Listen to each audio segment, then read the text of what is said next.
Hello everyone, welcome back to American Madness. Yesterday you saw the bottom 14 and now you'll see the top 10. Yesterday you saw the one that couldn't make it, but now you will see the one that actually made it. So by starting off this, we have probably the most unique one of them all, and it's this one. It looks so sinister. It's a Churchenheim, and it's like a church. It's white, it's black, and almost like what can I say? Almost like purple writing on it, and just very sinister. And it's funny because it's a white can, and what's inside? It's so dark. It was the darkest beer of all of this, and all the one from yesterday. But it didn't taste like that. It tastes very mild. So it's just a very interesting beer. And it had to be in the top 10. It's not my favorite, not my top 10 in my taste, but it's so interesting that I had to include it in this list. Next one, it's this one. It's Schlugenpils. I think it was a generally good crafted beer, good crafted pills, and it's not too much to say about it. It was just generally good. Next one IPA that actually surprised me, because this is a black can, and what you remember from last day was that all the worst beers for my taste was in black cans. So this one actually impressed me quite a bit. Then we have another IPA. You'll see more IPAs here, but the top ones are actually not IPAs. But we'll get back into it. So this one is a normal IPA. What to expect from a good IPA, you will find this one. So if you are a very fan of IPA, this will not disappoint you. And another beer that really shocked me this calendar was this one. This is a very light Christmas beer, and this one I actually liked. This one is probably like one of the first Christmas beer I'll take a second beer out of, and that says something. And because of that, it deserves to be in my top 6. Even though it's a Christmas beer, and I think it's deserved to be higher than the other ones that I actually like as well.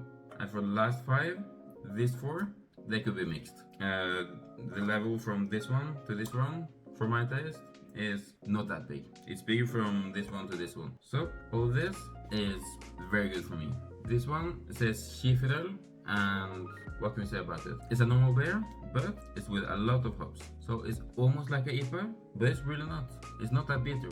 So you get a lot of the same taste notes, but not that bitter. So if you're like on the edge of trying an IPA, but you don't like the total bitterness, try this one. It's something in the middle.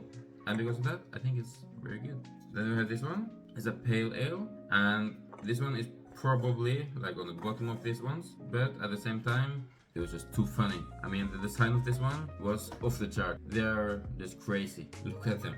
I mean, they're crazy. Next one is a very sour beer. It's from passion fruit, and what can I say about it? It was really interesting. And the taste, the sourness, really get through into this beer. I talked about a beer from yesterday that was with the raspberry, and the raspberry didn't come quite through yesterday. But in this one, it really come through. If you want to try a sour beer, I really recommend this one, because it's sour and you will taste the fruit. And for the last 2, it's a really good beer, and it's just not a normal beer. It tastes a little bit more hop, just like this one. But at the same time, it tastes a little bit of wheat. So this is a beer that tastes like everything, except for like the sweetness, you can say, that you'll find in very dark beers, like a Payet, Stout, Christmas beer. And for that, this one deserves, at least on my list, to be at number 2. But we have the last one. This is number 1, and why this one is number 1 is because it's probably become one of my new favorite beers.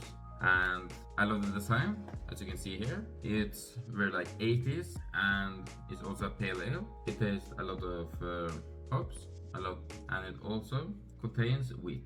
So they're very similar, these 2, but I think this one is just another level. If you'll find this, buy it.